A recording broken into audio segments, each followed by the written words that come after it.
Hello students, good morning.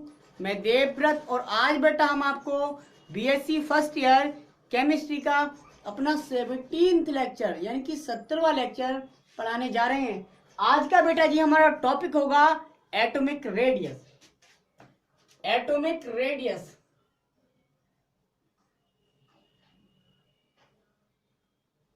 परमाणु त्रिज्या।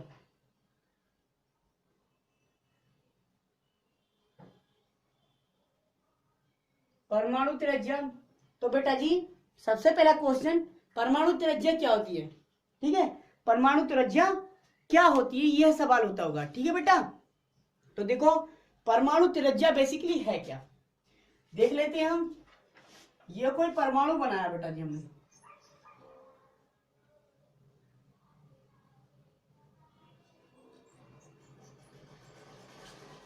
ये कोई परमाणु बनाया, ये सेल्स बना दी।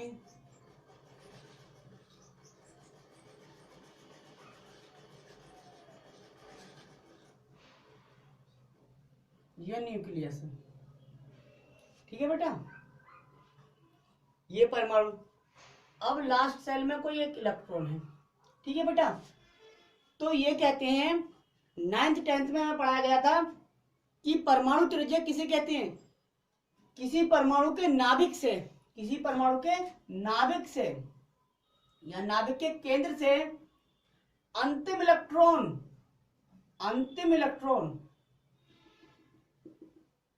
तक की दूरी को, अंतिम इलेक्ट्रॉन तक की दूरी को उस परमाणु की परमाणु त्रिज्या कहते हैं। ये देखिए आप, अर्थात किसी एटम के न्यूक्लियस से, किसी परमाणु के नाभिक से अंतिम इलेक्ट्रॉन के बीच की दूरी को हम परमाणु त्रिज्या कहते थे। ये कहते थे बेटा, ठीक है, क्या कहते थे? The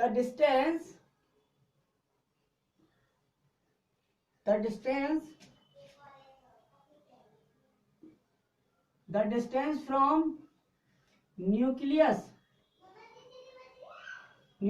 two last electron cloud is called atomic radius.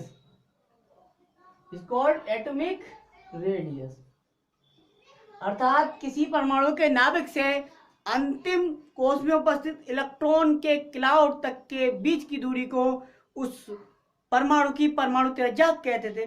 लेकिन बेटा सोचो, ये डेफिनेशन सही थी, चलो सही थी, जब सही थी 9th तक सही थी। लेकिन बेटा आप ये बताइए, इलेक्ट्रॉन जो होता है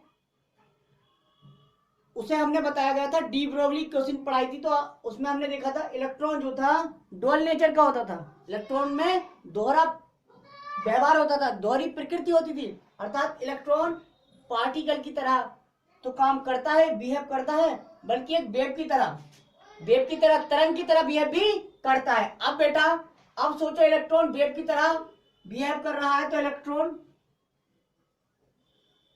अब बट्टा हमें ये बताइए, इलेक्ट्रॉन की पोजीशन क्या फिक्स है? हमने कहा यहां से यहां तक की दूरी को क्या कहेंगे? Atomic radius. लेकिन ये दूरी कहीं घट रही है, कहीं बढ़ रही है। अब कैसे डिटरमाइन करें कि ये एटॉमिक रेडियस जब ये इलेक्ट्रॉन यहां होगा तब होगी, या जब ये इलेक्ट्रॉन यहां होगा तब होगी? तो बेटा ये डेफिनेशन क्या होगा? ये डेफिनेशन हमारी यहीं पे समाप्त हो गई, खत्म हो गई, खराब हो गई। ठीक है, तो ये डेफिनेशन खराब हो गई। ठीक है, अब कैसे डिफाइन करें? क्योंकि यहाँ पे अच्छा कोई डिस्टेंस तुम्हें निकालनी हो तो क्या करते हो? दोनों बाउंड्री जो होनी चाहिए वो क्या होनी चाहिए? स्टेबल होनी चाहिए, स्थिर होनी चाहिए, तभी तो इनके बीच की दूरी आप कैलकुलेट कर सकते हो। अगर सोचो ये एक बाउंड्री में चलायमान यानी कि मूवमेंट में, मोशन में दे दूं, कभी यहाँ कभी यहाँ कभी यहाँ कभी यहाँ कभी यहाँ, तो क्या ये डिस्टेंस आप कैलकुलेट कर पाओगे? नहीं। तो वही कंडीशन, वही केस आ रहा है इलेक्ट्रॉन, क्योंकि इलेक्ट्रॉन वेव की तरह है। इलेक्ट्रॉन क्या कर रहा है? वेव की तरह बिहेव करता है। तो इसमें दूरी जो है, डिस्टेंस सही हम कैलकुलेट नहीं कर सकते। अब सही कैलकुलेट नहीं कर सकते तो एटॉमिक रेडियस कैसे डिफाइन कर सकते हैं? तो बेटा देखा गया, एटॉमिक रेडियस को हम क्या डिफाइन नहीं कर सकते। सिंगल एटम, किसी भी सिंगल एटम, अगर कोई भी सिंगल एटम है, हम उसकी एटॉमिक रेडियस लोनली अगर डिफाइन करें तो नहीं कर सकते, क्या करना पड़ेगा, तो हम एटॉमिक रेडियस की डेफिनेशन इन फॉर्म में करते हैं, इन फॉर्म में। तो एटॉमिक रेडियस हम कोवेलेंट रेडियस के फॉर्म में पढ़ते हैं, कोवेलेंट रेडियस, आयनिक रेडियस,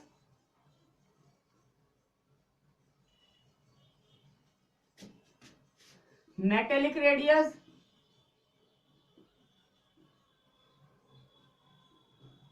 और बेटा वान डेर वाल रेडियस।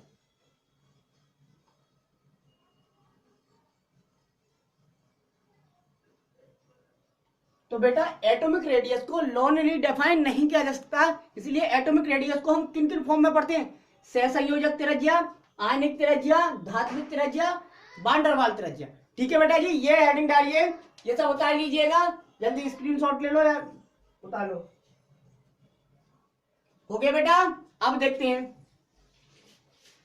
तो बेटा जी एटॉमिक रेडियस डिफाइन नहीं कर सकते लोनली, ये सीखा हमने। अब देखते हैं कोवेलेंट रेडियस क्या है। कोवेलेंट रेडियस क्या है, सबसे पहले हेडिंग डालो कोवेलेंट रेडियस, सहसंयोजक त्रिज्या, सहसंयोजी त्रिज्या, हेडिंग डाल लिया आपने। अब देखो कोवेलेंट रेडियस, यानी कि हमें इसकी बाउंड्री फिक्स करनी होगी। जो एटॉमिक रेडियस थी बेटा जी, क्यों डिफाइन नहीं की, क्योंकि बाउंड्री डेफिनिट नहीं थी, निश्चित नहीं थी, बाउंड्री डेफिनिट नहीं थी। इसलिए हमने क्या किया, हम एटॉमिक रेडियस को बॉन्डेड स्टेट में, बॉन्डेड स्टेट में डिफाइन करते हैं। और बॉन्डेड स्टेट में डिफाइन करते हैं तो हमारी 4 प्रकार की एटॉमिक रेडियस आई। एक कोवेलेंट रेडियस, दूसरी आयनिक रेडियस, तीसरी मेटेलिक रेडियस,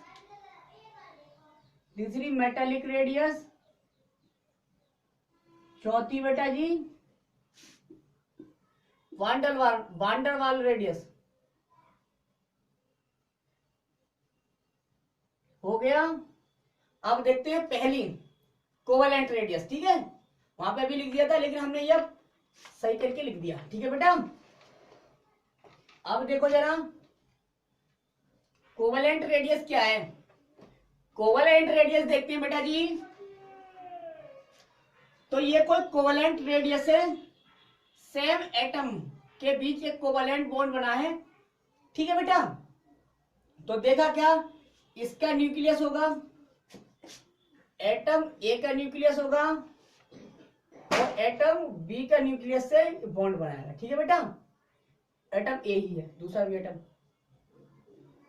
ठीक है।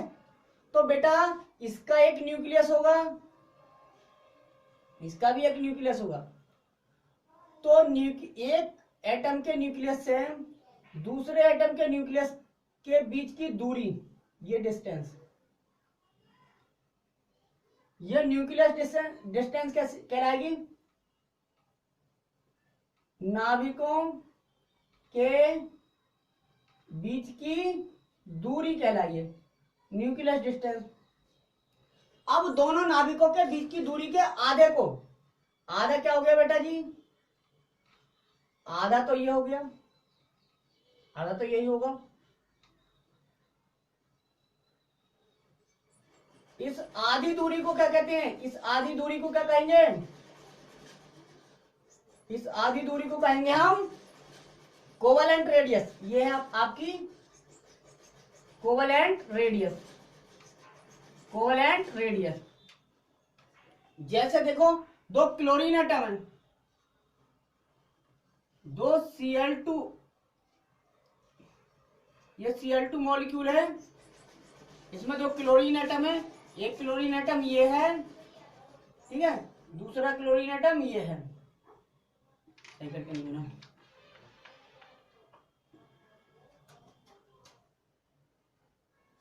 ठीक है बेटा, इसका नाभिक ये है, इसका नाभिक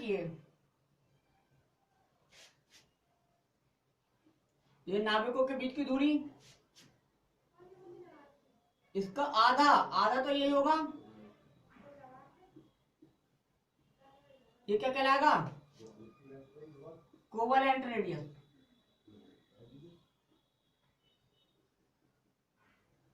ये है बेटा जी कोवलेंट रेडियस।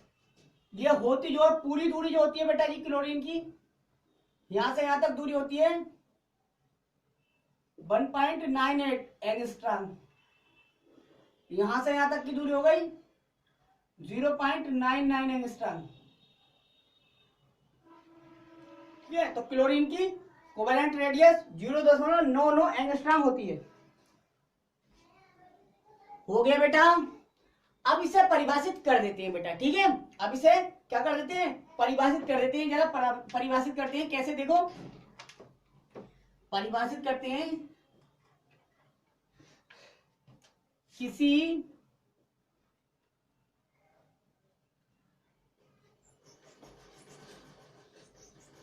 सिमिलर विजुता समान एटम्स से बने कोवलेंट मॉलिक्यूल में दोनों एटम्स के न्यूक्लियस यानी कि नाभिकों के बीच की दूरी के आधे भाग को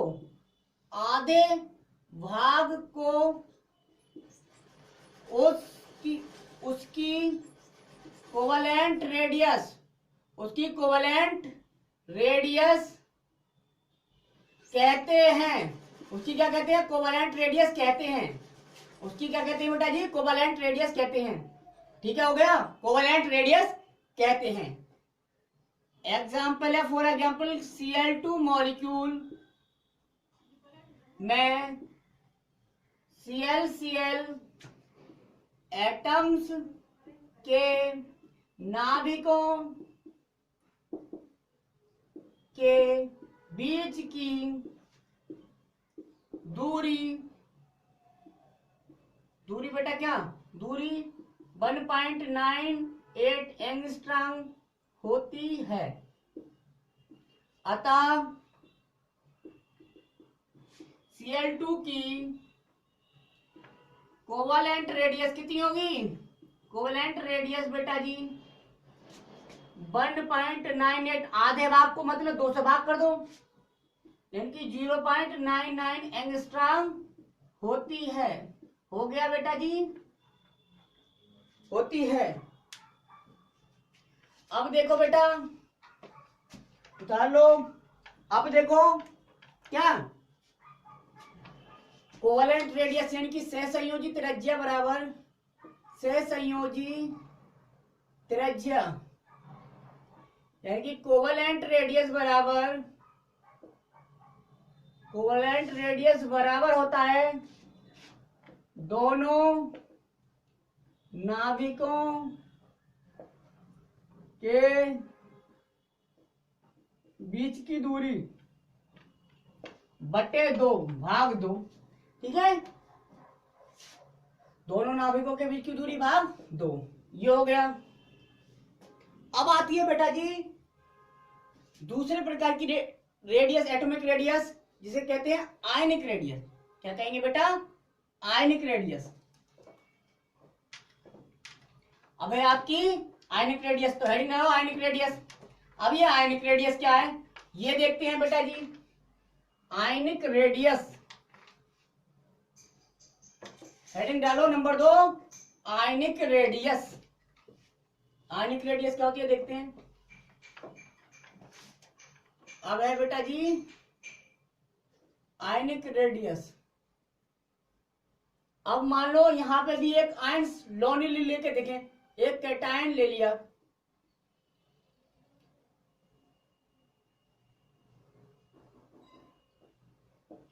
तो हम क्या इस कैटायन या एनायन ले लें, कोई उससे लास्ट इलेक्ट्रॉन तक की दूरी आयनिक त्रिज्या कहलाएगी उसकी, कैटायनिक त्रिज्या। एनायन में हो तो एनायनिक त्रिज्या। लेकिन बेटा जी यहां भी तो इलेक्ट्रॉन फिक्स नहीं है, क्योंकि इलेक्ट्रॉन तो क्या कर रहा होगा, वेव की तरह ट्रीट कर रहा होगा। इसका मतलब आयनिक रेडियस भी लोनली कैलकुलेट नहीं कर सकते। अब हम देखते हैं दो आयन लेकर, एक धनायन और एक ऋणायन। दो आयन लिए बेटा जी हमने, एक कैटायन लिया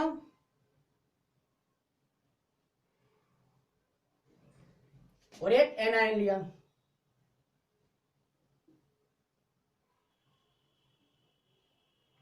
एक एनायन यहां लू, ठीक है बेटा। अब देखो जरा,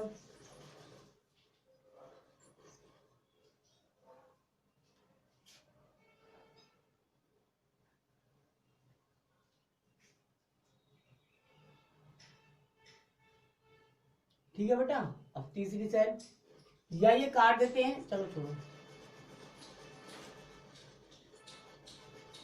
ये एक दूसरे के इस तरह से समीप आएंगे तो क्या अट्रैक्शन करेंगे।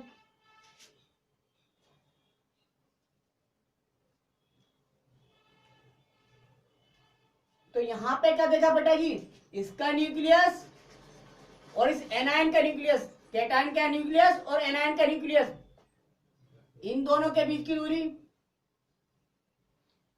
ठीक है, इन दोनों के बीच की दूरी। लेकिन इसे क्या आयनिक रेडियस बोल सकते नहीं, क्योंकि एक की दूरी कहां होगी, बीच में होगी, ठीक है। तो बेटा जी यहां से यहां तक की दूरी ये एनायन की है, तो ये से कहेंगे एनायनिक रेडियस, एनायनिक रेडियस। और ये यहां से यहां तक किसकी है, कैटायन की रेडियस है, तो इसे क्या कहेंगे, कैटायनिक रेडियस, कैटायनिक रेडियस, ठीक है बेटा। उतार लीजिए, फिर डिफाइन करते हैं बेटा कि आयनिक रेडियस क्या है। तो लिखो, अब डिफाइन करते हैं बेटा जी, लिखते हैं अब आयनिक रेडियस क्या है। अब देखते हैं बेटा आयनिक रेडियस क्या होती है। तो देखो, किन्हीं दो विपरीत आवेशित, किन्हीं दो विपरीत आवेशित आयनों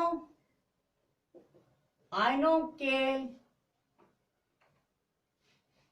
नाभिकों, न्यूक्लियसेस, नाभिकों के बीच की दूरी के आधे भाग को आयनिक रेडियस कहते हैं, आयनिक त्रिज्या कहते हैं, ठीक है बेटा जी, आयनिक रेडियस कहते हैं। अब आयनिक रेडियस कहते हैं। अब बेटा कैटायन के न्यूक्लियस, कैटायन के न्यूक्लियस से, कैटायन के न्यूक्लियस से एनायन के, ये नहीं लिखें बेटा, ठीक है। तो कैटायनिक त्रिज्या क्या होगी और एनायनिक क्या कहेंगे, कैटायन के न्यूक्लियस से लास्ट इलेक्ट्रॉन तक की दूरी को कैटायनिक त्रिज्या, कैटायनिक रेडियस तथा एनायन के न्यूक्लियस से, एनायन के न्यूक्लियस से लास्ट इलेक्ट्रॉन, एनायन का लास्ट इलेक्ट्रॉन होना चाहिए, लास्ट इलेक्ट्रॉन तक की डिस्टेंस को, की दूरी को क्या कहते हैं, एनायनिक रेडियस कहते हैं, एनायनिक रेडियस कहते हैं, एनायनिक रेडियस कहते हैं। ठीक है बेटा जी, तो कहेंगे एनायनिक रेडियस बराबर, एनायनिक रेडियस, एनायनिक त्रिज्या बराबर दोनों आयंस के नाभिक के नाभिकों के बीच की दूरी बटे 2, आधे को कहेंगे भाग 2 कर दो, आधा हो गया। ठीक है बेटा जी, अब नोट करके एक बात लिखिए आप, अब नोट करके एक बात लिखो बेटा जी, जो कैटायन होता है उसकी आयनिक रेडियस क्या होगी, एटॉमिक रेडियस से सदैव कम होगी, और जो एनायन होता है उसकी एनायनिक रेडियस उसकी एटॉमिक रेडियस से सदैव ज्यादा होगी, सदैव अधिक होगी। ऐसा क्या होता है ये देखते हैं। तो नोट में लिखो ये बात,